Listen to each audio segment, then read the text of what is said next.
కాంగ్రెస్ వాళ్ళ కనీసం కళలో కూడా కల్పనలో కూడా ఆలోచన చేయలేని ప్రాజెక్టు కాళేశ్వరం. అట్లాంటి ప్రాజెక్టు కేసీఆర్ గారు కట్టింది. మరి కట్టినాక ఏం చేయాలి?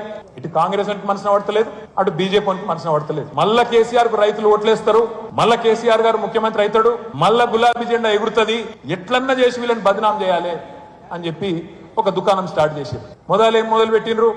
కాళేశ్వరం అంటే 1,00,000 కోట్ల కుంభకోణం, 1,00,000 కోట్లు మింగినరు, 1,00,000 కోట్లు పోయినాయి అని మొదలు. ఒకరోజు కేసీఆర్ గారు డైరెక్ట్ గా అడిగిండు, అసెంబ్లీలో హరీష్ రావు గారు అడిగిండు, అరే మేము ఖర్చు పెట్టిందే 80,000 కోట్లు, ఇప్పటిదాకా ప్రాజెక్టు పూర్తయింది, నీళ్లు రానేవట్టే, 80,000 కోట్ల ప్రాజెక్టులో 1,00,000 కోట్ల కుంభకోణం ఎట్లయితుంది రా భయ్ చెప్పుర్రి అంటే అప్పటి నుంచి మళ్ళీ తెల్లారి నుంచి వరుస మార్చింది. అట్లా కాదు, అవినీతే కాదు, ఇలా చాలా వేరే జరిగినాయి అని వేరే రకంగా ఈ ప్రాజెక్టును బద్నాం చేయడానికి ప్రయత్నాలు ప్రారంభించింది. నేనైతే బలంగా నమ్ముతున్నా. ఈరోజు నేను మొదలు ఇదివరకు కూడా చెప్పినా, ఇప్పుడు కూడా చెప్తున్నా, ఏం చేయాలనో తెలియక అధికారం కోసం గడ్డి కూడా తింటది కాంగ్రెస్ అవసరమైతే.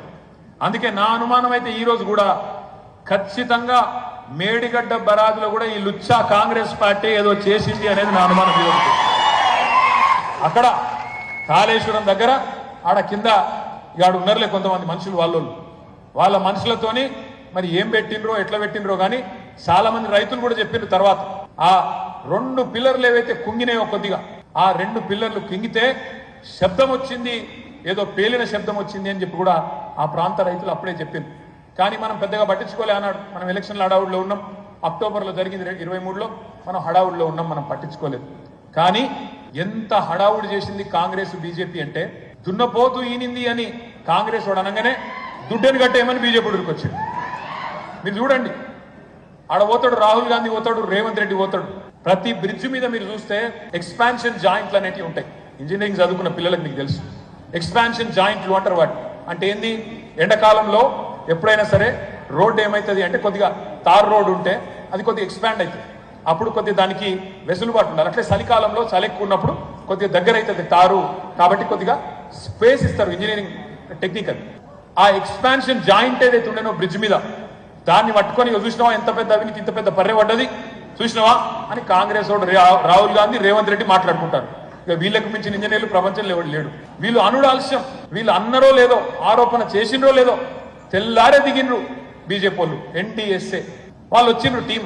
కనీసం నీళ్ళకి దిగలే, కనీసం అక్కడ ఎట్లుందో సాయిల్ టెస్టింగ్ చేయలే, శాంపిల్ తీసుకోలే, 48 గంటలనే రిపోర్ట్ ఇచ్చేసింది ఏదో జరిగిపోయింది కుంభకోణం లంబకోణం. అంటే ఎట్లుంటది కుట్ర, రాజకీయ కుట్ర అంటే, ఇంత పెద్ద ప్రాజెక్టు కట్టి, ఇంత అద్భుతంగా రైతులకు నీళ్ళు ఇచ్చి, ఇంత అద్భుతంగా హైదరాబాద్ మహానగరానికి ఇంకో 50 ఏళ్ల దాకా మంచిళ్ళ గోస లేకుండా చేసి, ఇంత అద్భుతంగా తెలంగాణలో భవిష్యత్తులో ఎవరు పరిశ్రమలు పెట్టాలన్నా మరి అద్భుతమైన ఒక ప్రాజెక్టు డిజైన్ చేసి దాని మొత్తం నీళ్ళన్నీ కూడా మీ కాళ్ళ ముంగట కళ్ళ ముంగట కనబడేటట్టు చేస్తే, దాన్ని మరిపించడానికి 1,00,000 కోట్ల కుంభకోణం అని ఒకడు, పర్రెవట్టింది ఏదో అయిపోయిందని ఇంకొకడు, ఇంత పెద్ద కాళేశ్వరం ప్రాజెక్టు మొత్తం మునిగిపోయింది, కాళేశ్వరం కూలేశ్వరం అయిపోయింది అని ఇంకొక సన్నాసి రోజు మాట్లాడుతూనే ఉంటాడు. వాళ్ళకి తెలుసు ఏం జరగలేదని తెలుసు.